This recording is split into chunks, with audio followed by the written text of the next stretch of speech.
বাইরে প্রচণ্ড ঝড় উঠেছে, প্রচণ্ড পরিমাণ বিদ্যুৎ চমকাচ্ছে এবং বৃষ্টি হচ্ছে। সেই সময় জানলা বন্ধ করতে গিয়ে অলোক দেখছে যে বাগান এরিয়া, ঘরের পিছনের যে বাগান চত্বর, সেই চত্বরে একজন মহিলার অবয়ব, একটা ছায়ামূর্তি আস্তে আস্তে করে স্লো মোশনে হেঁটে যাচ্ছে এবং তার ঘরের জানলার দিকে ঠিক এভাবে ঘাড়কে কাত করে এভাবে দেখলে যেরকম হয় ঠিক সেভাবে তার দিকে দেখছে। ঠিক তার চোখ দুটো জল জল করছে আর চোখটা ঠিক ওই অলোকের ঘরের জানলার দিকে। এই জিনিসটা অলোক দেখার পর ও জাস্ট আর মানে ভয়ে ওর অবস্থা খারাপ হয়ে যায়। ও তাড়াতাড়ি মুখের ওপর জানলাটা বন্ধ করে দেয়। সেই সময় একটা বিকটাকার হাসির শব্দ, বাইরে বাজ পড়ছে অথচ একটা বিকটাকার হাসি। সেই হাসিটা আজও অলোক বলে যে অলোকের কানে আজও নাকি ভেসে আসে। মানে ও যখন চোখ বন্ধ করে রাতে ঘুমায় বা দুপুরের দিকে কোনো একটা সময় ও এখনও নাকি সেই হাসির আওয়াজটা ওর কানের মধ্যে মানে বাজে। ঘটনা হয়তো নেই, কিন্তু এখনও কানের মধ্যে ও সেই হাসির আওয়াজটা এখনও ভুলতে পারেনি, এখনও বাজে। হ্যাঁ বন্ধুরা, এরকমই একটা ভয়ঙ্কর হাড় হিম করা ঘটনা আজকে আমি তোমাদের সামনে তুলে ধরছি। এই ঘটনাটা জানিয়েছে আমাকে অলোক। অলোক এখন একটা প্রাইভেট ফার্মে সার্ভিস করছে, জব করছে। অলোকের বয়স বেশি নয়, 31+। তো অলোক আমাকে জানিয়েছে যে দিদি, আমাদেরই দেশের বাড়িতে ঘরের পিছনে, মানে দেশের বাড়ি ওদের বনেদি স্টাইলের বাড়ি, তো সেই বনেদি বাড়ির ঘরের পিছনে প্রচুর বাগান, মানে ফল, বিভিন্ন ফলের গাছ, তারপর বিভিন্ন ফুল ফল সব রকম ভ্যারাইটিস, বড় বাগান বাড়ি বলে না, ঠিক ওদের দেশের বাড়িটা অ্যাকচুয়ালি বাগান বাড়ি টাইপের, মানে বাগান দিয়ে ঘেরা বাড়ি।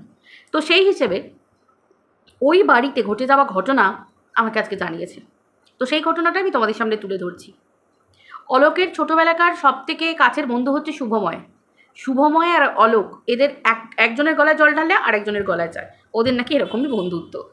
তো ছোটো থেকে অলোক একটা জিনিস শুনে আসে যে এই অলোকের দেশের বাড়িতে যখন থেকে ওই বাড়িটা পরিত্যক্ত হয়েছে, পরিত্যক্ত বলতে গেলে ভুল, যারা কেয়ারটেকার আছেন, মানে কেয়ারটেকার দাদা যিনি আছেন এবং একজন দিদি আছেন, তিনি সকালে ঘর বাড়ি মুছে টুছে দিয়ে চলে যান। ওদের বাড়িতে একটা মন্দির আছে, সেখানে পুজো আচ্চা হয়, কিন্তু সেটা ঘরের মধ্যে এক সাইডে, মানে বড় উঠোন দেয়া বাড়ি। আমাকে অলোক যেটা বললো, বড় উঠোন মানে দরদালান বাড়ি, বাড়িতে ঢোকার এক সাইডে মন্দির, মানে বাড়ির সাথে মন্দিরের কোনো টাচ নেই, মন্দিরটা একই ঘেরার মধ্যেই, কিন্তু মন্দিরটা এক সাইডে। আর তার পিছনের দিকে বিরাট বড় বাগান, ঘরের পিছনের দিকে, আর মানে বিভিন্ন ফলের ফুলের বিভিন্ন গাছ, বিরাট বাগান চত্বর এরকম, মানে গোয়াল থেকে শুরু করে ধানের মড়াই থেকে শুরু করে সমস্ত কিছু হচ্ছে ওই ঘরের পিছন দিকে। তো যাই হোক, ওই দেশের বাড়িতে যখন থেকে একটা ঘটনা ঘটে, সেই ঘটনাটা অলোক গিয়ে জানতে পেরেছে একদম শেষে, এই ঘটনার সময়। তার আগে ওর মা বাবা ওকে রাত্রির কাটাতে দিত না দেশের বাড়িতে, মানে সবাই যেত, অনুষ্ঠান হতো, ফিরে পড়তো। রাতের দিকে কোনো বাচ্চাদের নিয়ে থাকা, মানে কোনো সন্তানদের নিয়ে, মা বাবা তার সন্তানকে নিয়ে থাকা, এই ঘটনাটা কখনো ঘটেনি এবং কোনো স্ত্রীলোক ওই বাড়িতে থাকেনি। যদিও রাত্রির কাটায় সেটা পুরুষ কাটিয়েছে, কিন্তু সেটা বাবা কাকা জেঠুরা অলোকের ঘটনাটা এটা। এবার হচ্ছে শুভময় আর অলোক, ওরা দুজনে, শুভময় আর অলোক তখন মোটামুটি গ্র্যাজুয়েশন কমপ্লিট করে মাস্টার্স করবে, এরকম একটা সময়। গ্র্যাজুয়েশন কমপ্লিট হয়ে গেছে, মাস্টার্স করবে। তো তখন শুভময় আর অলোক ঠিক করে যে ওরা অলোকদের ওই যে দেশের বাড়ি আছে ওখানে গিয়ে ফিস্ট করবে। তখন অলোক বলে যে দেখ, আমার মা বাবাকে বললে আমার মা বাবা কিছুতে মেনে নেবে না, তবু মাকে একটু বলার চেষ্টা করি। অলোক তার মাকে বলে যে মা, আমি শুভময়ের সাথে যাব। শুভময়কে বাড়ি সবাই চেনে, অলোকের মাও চেনে, বাবাও চেনে, সবাই চেনে, যেহেতু ছোটো থেকে আসা যাওয়া ওদের বাড়িতে, বন্ধু, খুব ভালো বন্ধু। আবার শুভময়ের বাড়িরও সবাই চেনে, যেহেতু ভালো বন্ধু। তো সেই ক্ষেত্রে অলোকের মা কোনোভাবে রাজি করায় শুভময়ের, মানে কোনোভাবে রাজি করায় অলোকের বাবাকে, অলোকের মা রাজি করায়। তো শুভময়ের বাড়িতেও ফোন করে কথা বলে যে এরকম আপনার ছেলে আমাদের বাড়িতে যাবে, কোনো অসুবিধে নেই, আমাদের ওখানকার বাড়ির সকলে আছে, দেখাশোনা করবে। তবে শর্ত একটাই থাকে, সকালবেলা গিয়ে সন্ধ্যের আগে বাড়ি ফিরে আসতে হবে। ঠিক আছে, কিন্তু এদের মধ্যে প্ল্যান হয়েছিল এরা কিন্তু রাত্রির কাটাবে, রাতে থাকবে, কেন যেতে দেয় না, কি কারণে যেতে দেয় না, এবং ওখানেই ফিস্ট করবে, এরকম একটা জেদ। অল্প বয়সী ছেলে, যা হয়, সেই গ্র্যাজুয়েশন কমপ্লিট করেছে, তো সেই হিসেবে তারা গেছে।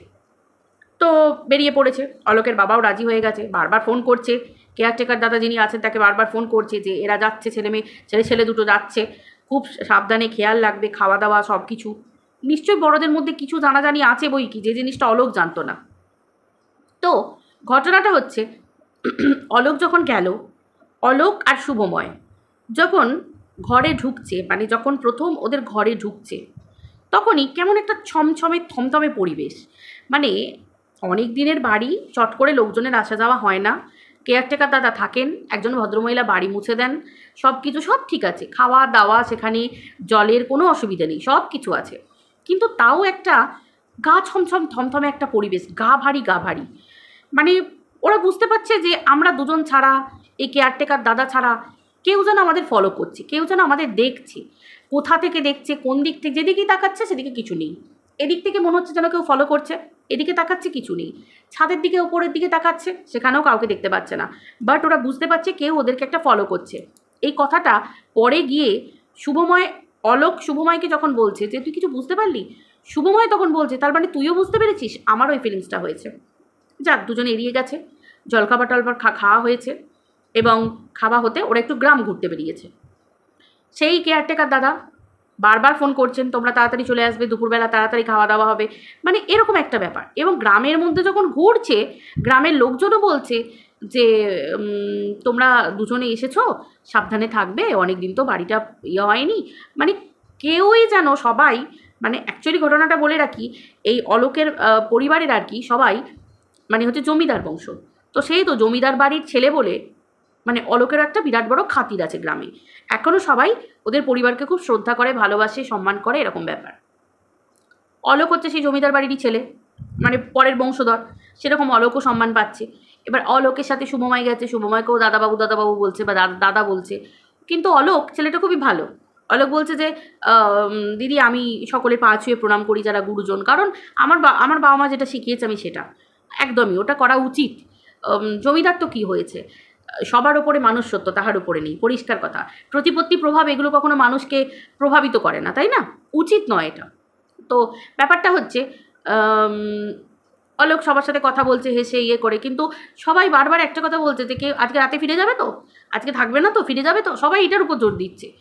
অলোকেরও ডাউট লাগছে যে অলোক তো জানেই না, মাকে অনেকবার জিজ্ঞাসা করেছে অলোক, কিন্তু মা বলেছে যে ও কিছু না, ছোটোর মতো থাক না, এত ব্যাপার, বাড়ির ভিতরের ব্যাপার জানার কি দরকার, এগুলো জমিদার বংশ, জানিস তো তোদের বাড়ি জমিদার বংশ, আমাদের বাড়ি তো সেই হিসেবে আছে কিছু জমিদারদের পুরনো কিছু ব্যাপার স্যাপার আছে, সেই জন্য বারণ করে।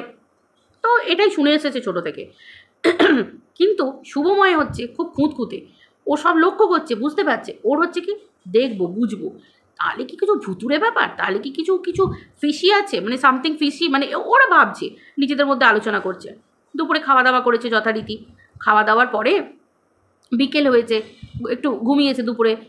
ঘুমানোর পরে হঠাৎ করে একটা কালো মেঘ, মানে আকাশ একবারে অন্ধকার করে এসেছে। ওরা কিন্তু বর্ষাকালে যায়নি, ওরা গেছে একটু গরমকালটাতে।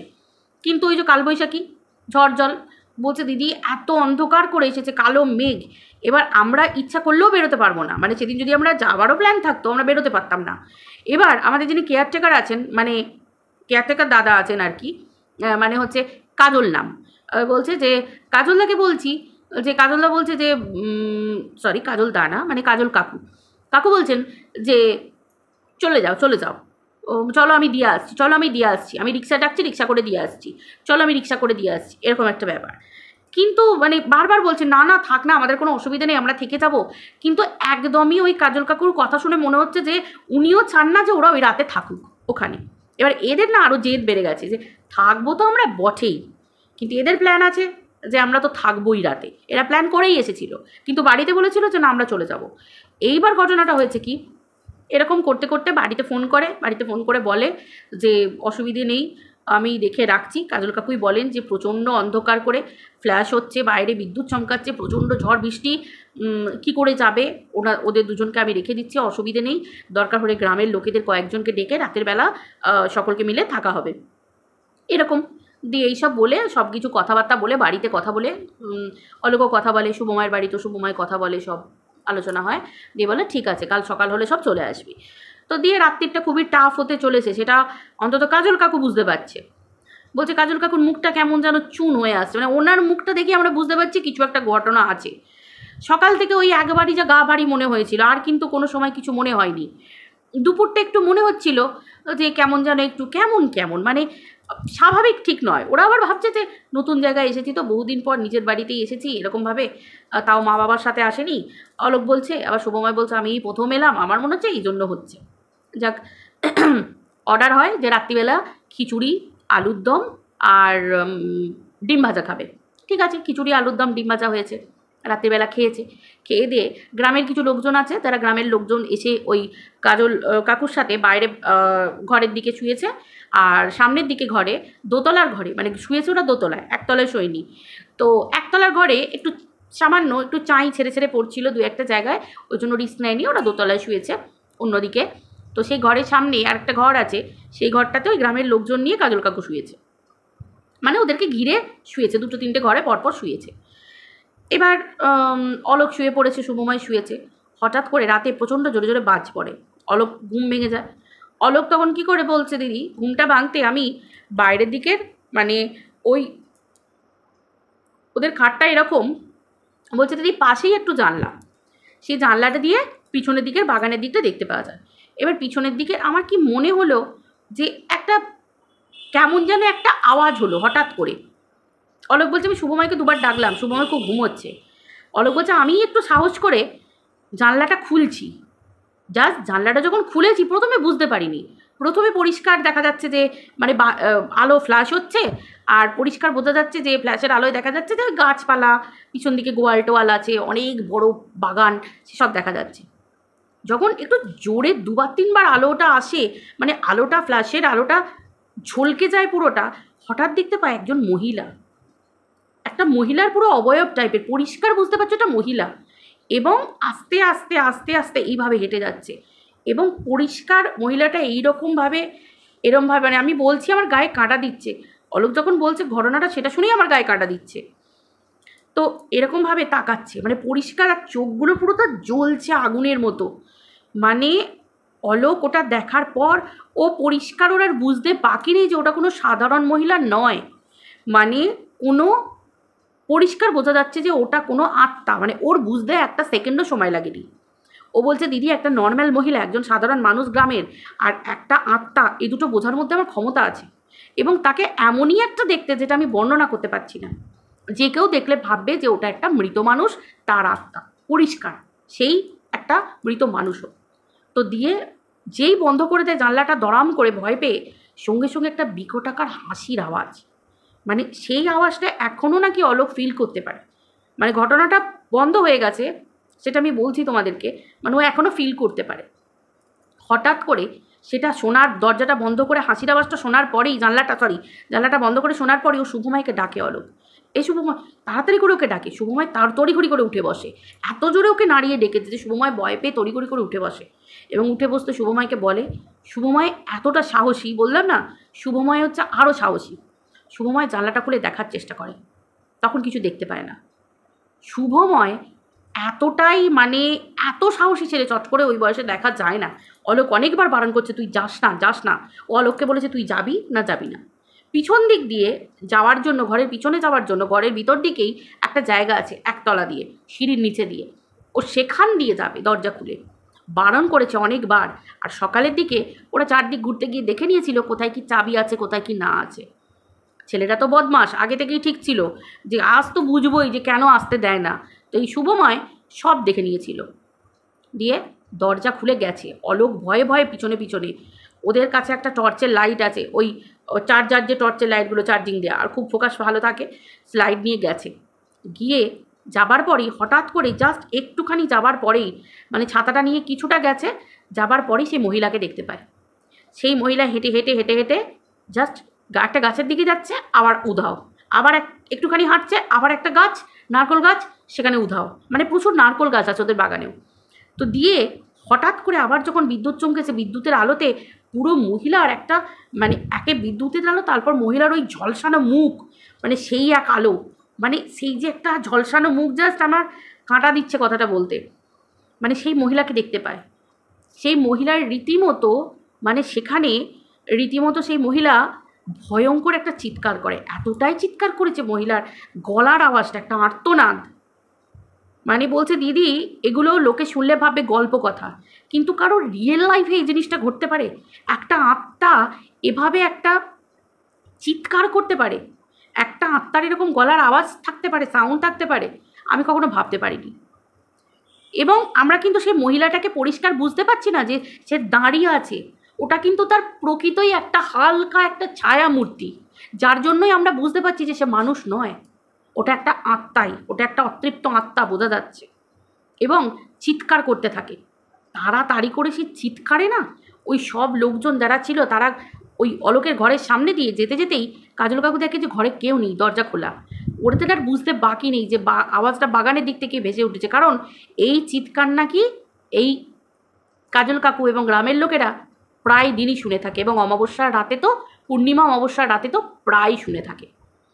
তো যেই জায়গায় তাড়াতাড়ি করে ওই নিচে দিয়ে নেমে গিয়ে একতলার ঘর দিয়ে, যে সিঁড়ির ঘর দিয়ে গিয়ে দেখে বাগানে ওরকম অবস্থা, এবং সেই মুহূর্তে অলোক হাত পা থরথর করে কাঁপছে, এবং সেই মৃগী রুগীদের যেরকম হয় না, অলোকের মধ্যে একটা সেরকম হচ্ছে, মানে শ্বাসকষ্ট আর ওরকম গোটা হাত পা কাঁপছে, মানে কেউ যেন অলোকের গলাটা চেপে ধরছে।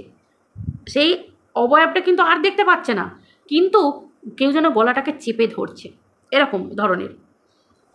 কোনো রকমে মানে ঠাকুরের ফুল মন্দির থেকে নিয়ে এসে অলোকের হাতে মাথায় ছুঁয়ে দেওয়া হয়, স্নান জল দেওয়া হয়, তারপর অলোকের জ্ঞান ফিরিয়ে আনা হয়।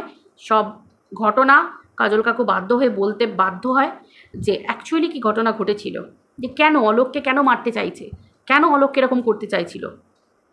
ঘটনাটা হচ্ছে এটাই, অলোকের যে মা, সেই ভদ্রমহিলার সাথে বিয়ের আগে অলোকের বাবা একটি মেয়েকে ভালোবাসতেন, এবং সেই মেয়েটির গর্ভে একটি সন্তান আছে, এবং সন্তান নিয়ে যখন অলোকের বাবারা হচ্ছে জমিদার বংশ, তো যেহেতু জমিদার বংশ সেহেতু মানে ভালোবেসে বিয়ের ব্যাপারটা অলোকে বাবার পরিবার থেকে অলোকের দাদু মেনে নেয়নি। তখন ওই মহিলাকে বাড়িতে ডাকা হয় মিথ্যে বলে, যে তোমার সাথেই আমার ছেলের বিয়ে দেবো, এরকম অলোকের দাদু ডাকেন এবং চূড়ান্তভাবে অপমান করে। এই অপমান সহ্য করতে না পেরে এবং তাকে তার ছেলের জীবন থেকে চলে যেতে বলেন, এরকম অপমান, এবং বলেন যে বাচ্চাটাকে নষ্ট করে ফেলতে বা এরকম কিছু, এরকম ঘটনা বলেন। তো সেসব কিছু না সহ্য করতে পেরে ওই ওদেরই বাগানে ওখানেই গায়ে আগুন লাগিয়ে নিজেকে শেষ করে দেয় ওই মহিলা। তারপর ওইখানে ওই মহিলার মানে আত্মাটা, মানে অতৃপ্ত আত্মা ওই বাগানেই বা ওই এরিয়াতেই ঘুরে বেড়ায়, প্রচুর যাগযজ্ঞ করেছে, প্রচুর কিছু করেছে, কিন্তু কিছুতে কিছু হয়নি। তারপর থেকে অলোকের দাদু মারা যায় হঠাৎ, মানে হঠাৎই শ্বাসকষ্ট হয়ে মারা যায় অলোকের দাদু। তারপর অলোকের বাবা ওখান থেকে চলে যায়, বাইরে চলে যায়, তারপর অলোকের মায়ের সাথে বিয়ে হয়, তারপর অলোক হয়। তারপর থেকে আর কেউ আসে ওই পুজো টুজো হেনা তেনা দিতে, কিন্তু কেউ আর রাত কাটায় না। আর ওই বংশধর নিয়ে মানে অলোক, তারপর অলোকের মা, এই মহিলাদেরকে চট করে কেউ বাড়িতে আর রাখে না। তো এই হচ্ছে ঘটনা। অলোক সেটা শোনার পরে খুব কষ্ট পায়, যে তিনিও তো একজন ভদ্র মহিলা ছিলেন, তার সাথে তো যেটা হয়েছে ভালো হয়নি। তখন অলোক সেটা জানার পরে ওই ভদ্র মহিলার জন্য আর কি, মানে যিনি মারা গেছিলেন, তো তার জন্য মানে তার বাবার জীবনের ঘটনার আর কি প্রায়শ্চিত্ত করে অলোক, এবং গয়ায় গিয়ে পিণ্ডদান করে এবং ভালোভাবে শ্রাদ্ধ শান্তির কাজ কমপ্লিট করে। তারপর একজন সন্তান হিসেবে যেমন একটা মায়ের কাছে আকুতি থাকে যে আমিও তোমার সন্তানের মতো, তুমিও আমার মায়ের মতো, তো আমি তোমার আত্মার শান্তি কামনা করছি। আমি আমার বাবার ছেলে হয়ে, আমার বাবার পরের মানে পক্ষের ছেলে হয়ে আমি তোমার আত্মার শান্তি কামনা করছি, এবং তোমার আত্মার শান্তি আত্মা যাতে মুক্তি পায় সেজন্য আমি এই কাজ করছি। তারপর নাকি সেই আত্মা মুক্ত হয়েছিল এবং মুক্তি পেয়েছিল। এটার জন্য অলোকের বাবা অলোককে নাকি মানে খুব ভালোবাসা দিয়েছিল এবং বলেছিল যে তুই পেরেছিস, তুই আমার সন্তান, তুই এই সত্যিই মানে যোগ্য একজন জমিদার বাড়ির একজন মানুষ, যে জমিদার বাড়ির রক্ত হওয়া সত্ত্বেও মনের মধ্যে মানবিকতা এই সব কিছু রেখে ও যে এত বড় একটা মানে সিদ্ধান্ত নিয়েছে। আর অবশ্যই অলোক শুভময়কে অনেক থ্যাঙ্কস জানিয়েছে যে বন্ধু তুই না থাকলে তো এটা হতোই না, তুই যদি জোর না করতিস। তো এটাই হচ্ছে ঘটনা। আমার মেন কথা হচ্ছে এটা শুনতে হয়তো অনেকের গল্প কথার মতো লাগবে, কিন্তু এটা সত্যিকারের ঘটনা। এই ঘটনাটা কোন জায়গার এটা আমাকে অলোক বলতে বারণ করেছে, কারণ জায়গাটার নাম শুনলে অনেকেই বুঝতে পারবে, কারণ বিভিন্ন দিকে বিভিন্ন ভিউয়ার্সরা আমাদের ছড়িয়ে আছো, ওটা জানতে বেশিক্ষণ বাকি থাকবে না যেটা কোন জমিদার বাড়ির কথা বলা হচ্ছে। কিন্তু ঘটনা এটাই যে অলোক বলল, দিদি এরকম হামেশাই এরকম জমিদার বাড়িগুলোতে পুরোনো দিনে এরকম ঘটনা প্রচুর ঘটে থাকে। তো আজকে ওই জন্য জমিদার বাড়িগুলো বেশিরভাগ ক্ষেত্রেই পরিত্যক্ত হয়ে আছে। তো অলোকের মতো মানুষকে অবশ্যই ধন্যবাদ, এবং মানে অনেক অনেক ভালোবাসা অলোকের জন্য, যে ভবিষ্যতেও যেন এরকম একটা ভালো মনের মানুষ ওই থাকতে পারে সারাটা জীবন। তো এটাই, কারোর সাথে এটা কাম্য নয়, কিন্তু অতৃপ্ততা এটা কখনো পিছু ছাড়ে না। কারণ কোনো মানুষই কেউ চলে যেতে চায় না, চলে যেতে চায় না তার জীবন সব কিছু ছেড়ে দিয়ে, কিন্তু তার মনের কামনা বাসনা এগুলো রেখে সে যদি চলে যায় না, মানে তার সময়ের আগে কাউকে যদি চলে যেতে হয় ধরাধাম ছেড়ে, পৃথিবী ছেড়ে, সত্যিই তার আত্মা ঘুরে বেড়ায়। এটা তার জলজান্ত উদাহরণ আজকের এই ঘটনাটা। তো আমি ভাবলাম যে তোমাদের সামনে তুলে ধরা দরকার, তাই আমি তোমাদের সামনে তুলে ধরলাম। আশা করি তোমরা যারা এই বিশ্বাস করো যে হ্যাঁ আছে, সে আছে, মানে আমি কার কথা বলছি, অশরীরী, অশরীরী আছে, অবশ্যই আছে। আমি বারবার বলি যে সে তার উপস্থিতি বুঝিয়ে দেবে, সে আছে কিনা তোমাকে খুঁজতে হবে না, সে বুঝিয়ে দেবে যে আমি আছি, সেটা যেভাবেই হোক। সে যদি ভালোভাবে বোঝাতে চায় ভালোভাবে, খারাপভাবে বোঝাতে চাইলে খারাপভাবে। তাই কোনো জিনিস নিয়ে ঠাট্টা করার আগে সব জিনিসটাকে এড়িয়ে চলা ভালো নয়। বিশ্বাসে মেলাই বস্তু, তর্কে বহুদূর, এটাই। তো চলো বন্ধুরা, আজকের এই ঘটনাটা যদি তোমাদের ভালো লেগে থাকে অবশ্যই লাইক কমেন্ট শেয়ার করো, আর এরকম নিত্য নতুন ঘটনা শুনতে হলে অবশ্যই আমার চ্যানেলটা সাবস্ক্রাইব করে পাশে থেকো। সকলে ভালো থেকো, আবার দেখা হচ্ছে এরকমই একটা ভয়ঙ্কর ভৌতিক ঘটনা নিয়ে নেক্সট এপিসোডে। টাটা।